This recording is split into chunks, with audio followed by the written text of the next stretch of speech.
Agora, nesta noite, quero que você leia comigo o Salmo 90, o Salmo 90. Quero falar hoje sobre a brevidade da vida.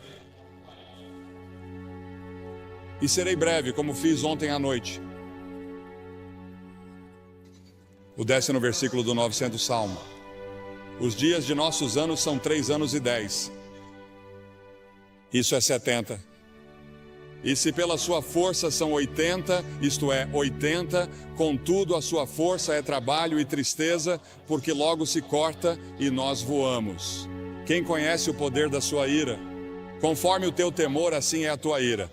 Portanto, ensine-nos a contar os nossos dias, para que possamos aplicar nosso coração à sabedoria. Você conta seus dias, você percebe como cada dia é importante? Pense nisso. Deus disse que se você viver até os 70 anos, poderá viver até os 80. E as Escrituras dizem que se você viver até os 80 anos, é provável que tenha muito trabalho, tristeza, problemas e dificuldades. Ouvi falar de um passageiro de trem que estava distribuindo charutos, porque o trem de onde moro chegou no horário pela primeira vez em muito tempo. Isso foi há vários anos. O condutor disse que não poderia aceitar um charuto. Por quê? Ele disse, porque este é o trem de ontem.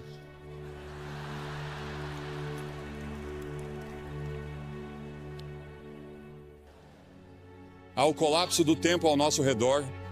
Você sabia que nos dias de Jesus, o mais rápido que uma pessoa podia ir era o mais rápido que um cavalo podia correr? E isso aconteceu até 1830, quando desenvolvemos um motor mais rápido que um cavalo. Pense nisso. Naquelas centenas e milhares de anos, o mais rápido que você podia ir era a cavalo. Depois, em 1910, desenvolvemos uma aeronave militar que percorria 42 milhas por hora. Lembro-me muito bem, como se fosse ontem, quando Lindbergh decolou para Paris e em 33 horas estava em Paris e achamos que isso era realmente incrível. Hoje em dia entramos em um Concorde, ou algumas pessoas o fazem e chegam lá em 3 horas e meia. E em 1960 começamos a viajar pelo ar a 18 mil milhas por hora quando chegamos à estratosfera. Agora meu pai dirigia um cavalo e uma charrete e estamos tentando administrar hoje uma era espacial em uma condição moral e espiritual de cavalo e charrete. O tempo está desabando sobre nós. Quanto tempo ainda temos? O salmista pediu que o Senhor se lembrasse de como o meu tempo é curto. Eis que você fez os meus dias como um palmo e a minha idade como nada para você. 1000 anos aos teus olhos são como o dia de ontem, quando já passou, e como um relógio. Um relógio dura 4 horas à noite. Um dia é o que o Senhor é 1000 anos e 1000 anos é um dia. Aquele que está assentado sobre o círculo da terra e os seus habitantes olham para Deus como gafanhotos. A grama murcha e a flor murcha, diz a Escritura. Os meus dias são como a sombra que declina, e eu me vou secando como a erva, mas tu, ó Senhor, permanecerás para sempre na tua memória, de geração em geração.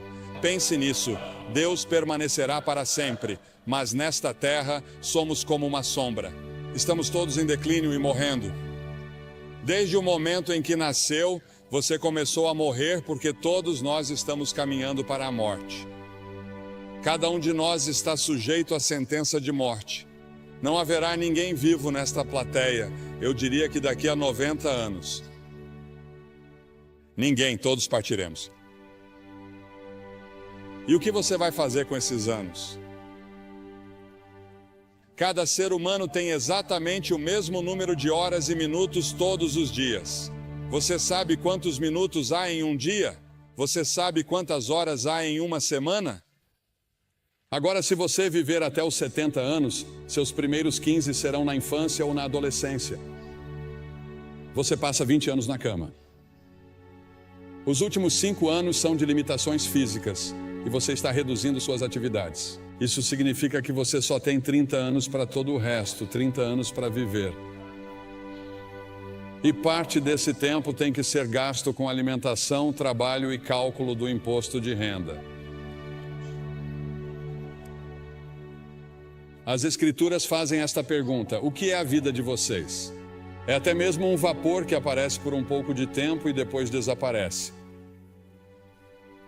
O mais velho de nós não viverá muito tempo. Nosso tempo já está nas mãos de Deus.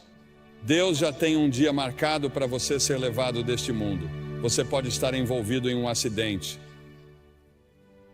Pode ser um câncer, pode ser um ataque cardíaco. Seja o que for, já está definido. E as Escrituras dizem que ao homem está ordenado morrer uma vez, e depois disso, o julgamento. Você estará diante do grande julgamento de Deus para prestar contas de como passou esta vida e o que fez em relação a Jesus Cristo, porque Deus deu seu Filho para morrer por seus pecados. Porque, como você vê, somos todos pecadores. Todos nós temos a mesma doença. Não me importa a cor da pele de vocês. Deus não olha para a cor da sua pele. Deus olha para o seu coração e vê que você tem uma doença espiritual no coração, e essa doença espiritual no coração se chama pecado. E todos nós somos pecadores.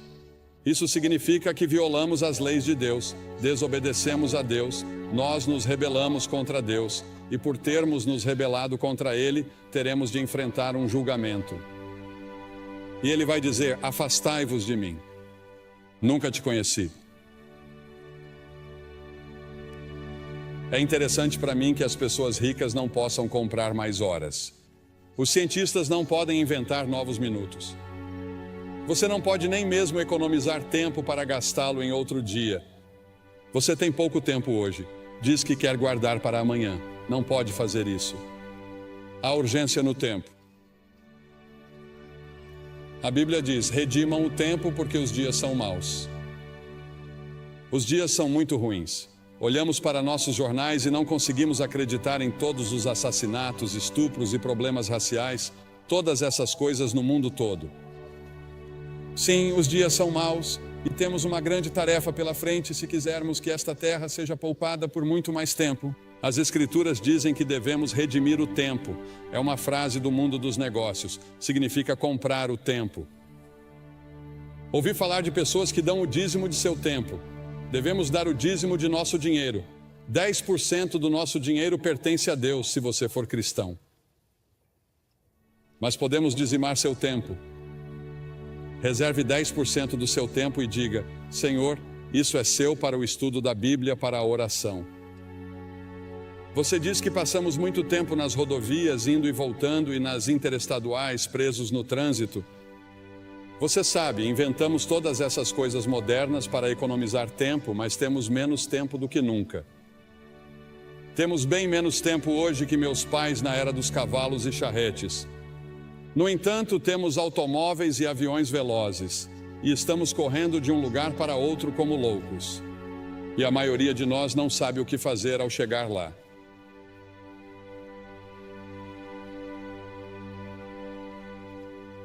Você tem muito tempo, mas para quê? Você tem tempo para servir a Cristo. Você tem tempo para viver conforme sua vontade. Você tem tempo para obedecer a Ele. Você já fez como o salmista disse em 31:15 e se colocou à disposição de Deus quando ele disse: meus tempos estão em suas mãos. Há um filme em exibição nessa área chamado The Commitments. Você já entregou toda a sua vida a Cristo? Isso já aconteceu com você? Ah, você diz sim, eu fui batizado, eu fui confirmado. Vou à igreja de vez em quando. De vez em quando penso em Deus. Mas você realmente se comprometeu com isso? Você está totalmente comprometida com Ele? E você tem certeza de que, se morresse neste momento, iria para o céu? Você tem certeza de que seus pecados estão perdoados? É por isso que Cristo veio e morreu na cruz e derramou seu sangue e Deus o ressuscitou dos mortos. Além disso, há a tirania do tempo. Ele nos controla e ficamos frustrados. Correr de uma coisa para outra porque achamos que não temos tempo suficiente para fazer tudo o que precisa ser feito. Jesus disse: enquanto é dia, importa que eu faça as obras daquele que me enviou. Chega a noite em que ninguém pode trabalhar. A noite virá até você e você não terá a oportunidade de servir a Deus. Sirva-o enquanto você pode. Sirva-o agora. Priorize-o em sua vida. No entanto, no final de sua vida, ele disse: eu terminei o trabalho que você me deu para fazer. Deus tem um plano para a sua vida e você pode concluí-lo com a ajuda de Deus, e Ele lhe dará uma alegria e uma paz que você nunca sonhou que existissem se você colocar sua confiança nele. Ah, sim, quando Jesus deixou a terra, havia pessoas que precisavam ser curadas e vidas que precisavam ser tocadas, mas Jesus disse que havia terminado a obra que lhe havia sido designada. Pelo Pai, Deus designou um trabalho que somente você pode realizar. Você é único. Ninguém pode tomar o lugar de vocês. E Deus precisa de você em seu reino. O tempo pode ser nosso aliado ou nosso algoz. Mesmo assim, o tempo é incrivelmente justo e perdoador. Não importa quanto tempo você tenha desperdiçado no passado, você ainda pode ter o amanhã. Adlai Stevenson disse certa vez que o que conta não são os dias de sua vida, mas a vida em seus dias. Precisa comprá-lo. Qual é o preço que você tem que pagar? O preço é que você não tem tempo para certas coisas. Não devemos ficar à deriva, fazendo todos os prazeres, bebendo e fazendo todas as outras coisas erradas. Deus quer que amemos os outros. A principal coisa que Ele quer que façamos é amar o próximo e amar as pessoas de outras raças. A única coisa que distingue um crente dos outros é o amor que domina a sua vida. Sua vida deve ser cuidadosamente planejada. Depois há o término do tempo. Irmãos, o apóstolo Paulo disse em 1 Coríntios que o tempo é curto. No Apocalipse ele nos diz que o tempo não existirá mais. Jesus e seus discípulos passaram os 94 versículos de Mateus 24 até o final do capítulo 25 falando sobre o fim dos tempos. Ao nos aproximarmos do fim dos tempos, lemos em Apocalipse 12 que o diabo estará freneticamente ativo, porque sabe que seus dias estão contados. Sim, existe um demônio. Existe um Satanás. Ele é uma pessoa real e eles são demônios reais e vão lutar por sua alma esta noite, porque Satanás não quer desistir de você. Ele lutará para manter você no reino dele, pois existem dois reinos. Há o reino do diabo e há o reino de Deus, e você tem o direito de escolher em qual deles quer estar. É claro que não sabemos quando será o momento da vinda de Jesus. Em Marcos 13 é-nos dito que o céu e a terra passarão, mas daquele dia e hora ninguém sabe. Portanto, cuidado, vigie e ore, pois você não sabe qual é o seu tempo. Não sabemos quando Deus virá nos buscar. Em Romanos 13, o apóstolo diz que, conhecendo o tempo, já é hora de despertarmos do sono, pois a nossa salvação está mais próxima agora do que quando cremos. A noite já passou, o dia está próximo, portanto lancemos fora as obras das trevas e vistamos a armadura da luz. A Bíblia usa várias vezes a frase "o tempo está próximo". Jesus nos disse para discernirmos os sinais dos tempos. Um dos sinais é que a iniquidade será abundante. Pegue seus jornais e assista ao noticiário. A iniquidade é abundante em todos os lugares. Não apenas em Nova York, não apenas em Nova Jersey, mas em todo o mundo. Quando a lista for chamada no céu, você estará lá? O nome de vocês está escrito no livro da vida? Porque as Escrituras dizem que se o seu nome não estiver no livro da vida do Cordeiro, você nunca entrará no céu. Seu nome neste momento está no que é chamado na Bíblia de livro. E sob seu nome estão todos os pecados que você já cometeu, todas as coisas erradas que você já pensou, todas as suas intenções erradas. Está tudo lá registrado e você será confrontado no julgamento. Mas quando você vem a Cristo e se apresenta total e completamente a Ele como Salvador e Senhor, Ele apaga tudo o que está nesses livros e escreve seu nome em outro livro, o livro da vida. No livro do Cordeiro, O nome de vocês está escrito lá? Se meu nome não estivesse escrito ali e eu não soubesse, eu não sairia deste prédio esta noite até ter certeza. Porque talvez nunca mais haja outro momento como este na vida de vocês. Esta é a hora de você estar com Deus. E então a brevidade do tempo exige ação imediata.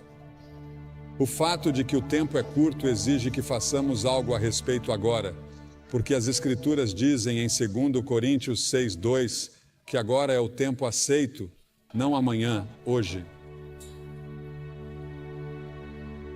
O que você deve fazer, faça-o agora. O dinheiro que você deve doar, doe-o agora. Testemunhe agora as pessoas que deve. Toda vez que o relógio marca o tempo, ele parece dizer agora. Hoje, se vocês quiserem ouvir sua voz, não endureçam o coração. Você pode endurecer seu coração. Se você ouvir uma mensagem como essa, isso pode ser muito perigoso, porque você endurecerá seu coração. E na próxima vez que você ouvir o Evangelho, seu coração ficará cada vez mais duro. Venha a Cristo agora. Se houver um sussurro em seu coração de que você precisa vir, você vem. Depois há o aviso do tempo. Um dia será tarde demais para sua alma. O tempo é muito curto para indecisões e vacilações. Você não deve ficar entre duas opiniões. Os tolos dizem que há tempo de sobra. O diabo diz que você tem tempo de sobra. Todas as manhãs você tem 86.400 segundos para gastar e investir. A cada dia, o nome do banco abre uma nova conta com você. Talvez não haja amanhã. Venha agora. As Escrituras dizem, visto que todas essas coisas hão de acontecer, que tipo de pessoas vocês devem ser? Li um artigo há alguns anos falando sobre algumas pessoas que estavam se divertindo muito na véspera de Ano Novo, e o autor do artigo disse que elas bebiam como se não houvesse amanhã.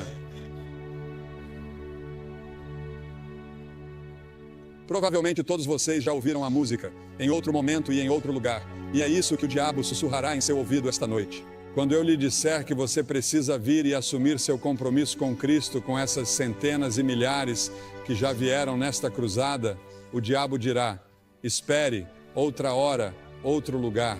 Este não é o momento. Este é o momento. O simples fato de você estar aqui indica que é a hora. Por alguma estranha coincidência ou providência, Deus trouxe você aqui esta noite. E antes de vir, você achava que estava bem com Deus, mas agora não tem certeza. E você quer ter certeza, você quer ter certeza. Sim, o demônio sempre diz, sim, faça isso. Mas em alguns momentos e em alguns lugares, Deus diz aqui e agora. Em Lucas 19, você vê Jesus chorando pelo povo de Jerusalém. Há um poema que ouvi pela primeira vez anos atrás que diz: há um tempo que não sabemos quando, um lugar que não sabemos onde, que sela o destino do homem para a glória ou para o desespero. Alguém me escreveu uma carta aqui esta semana. Diz: caro Sr. Graham, em 1957, sua cruzada foi ao antigo Madison Square Garden, na cidade de Nova York. Eu tinha 6 anos. Ainda me lembro da viagem de ônibus, das arquibancadas de madeira dura e dos meus sapatos pretos de couro envernizado. Lembro de tudo. Lembro-me de tudo como se fosse ontem. Quando você fez o convite para que eu entregasse minha vida a Cristo, eu estava pronto e me animei a ir. Mas infelizmente naquela época e naquela geração, minha mãe me respondeu e disse: quieto, sente-se. Não fazemos isso. Alguém pode ver você. Fiquei em minha cadeira. Aqui estamos 35 anos depois e tenho o privilégio de ser um conselheiro voluntário no andar de baixo. E é minha oração que nenhuma pessoa permaneça em seu assento, mas que venha à frente para receber Cristo. Enquanto há tempo, agradeço a você por trazer sua cruzada de volta a esta área. Minhas lembranças de menina de 6 anos estão transbordando de entusiasmo. Estarei orando por você esta semana. Deus abençoe você. Há um homem dessa região sobre o qual Cliff Barrows me falou ao telefone hoje. Sua família estava insistindo para que ele ficasse aqui porque ele não acreditava. E ele fazia questão de dizer às pessoas que não acreditavam em Cristo. Ele não era um crente. Mas ele não ficaria aqui e não viria. E ele não queria aceitar as reivindicações de Cristo. Em vez disso, ele foi para as Ilhas Bahamas e de manhã cedo morreu de ataque cardíaco.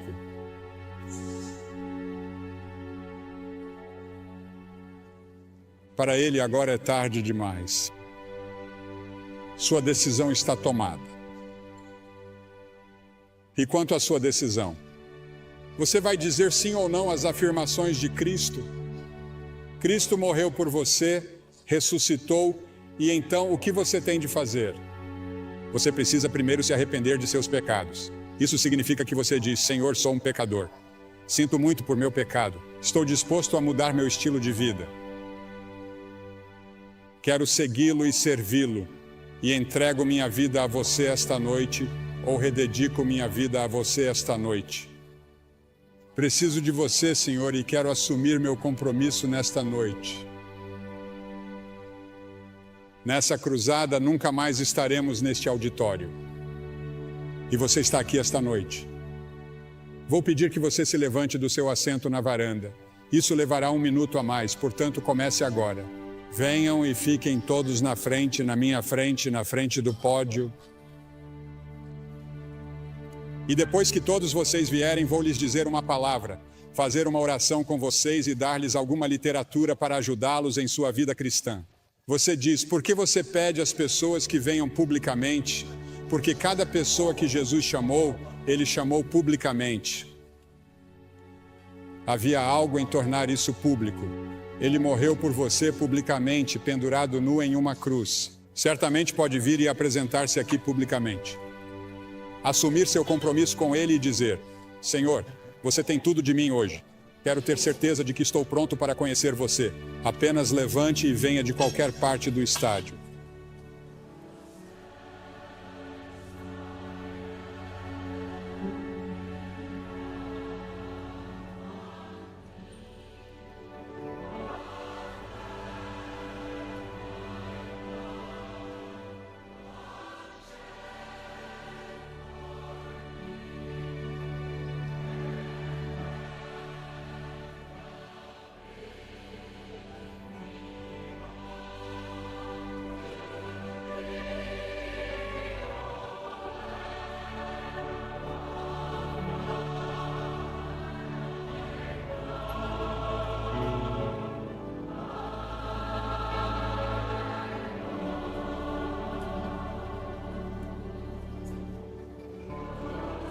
Enquanto muitos outros ainda estão chegando, quero dizer uma palavra a vocês que talvez estejam assistindo pela televisão, porque esses cultos estão sendo gravados em fita para serem exibidos no final deste ano ou no início do ano que vem.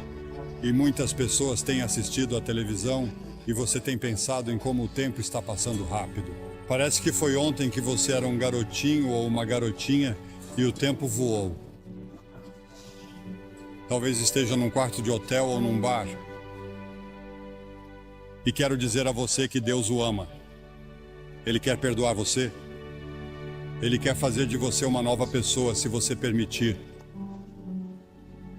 Você pode assumir esse compromisso onde está agora.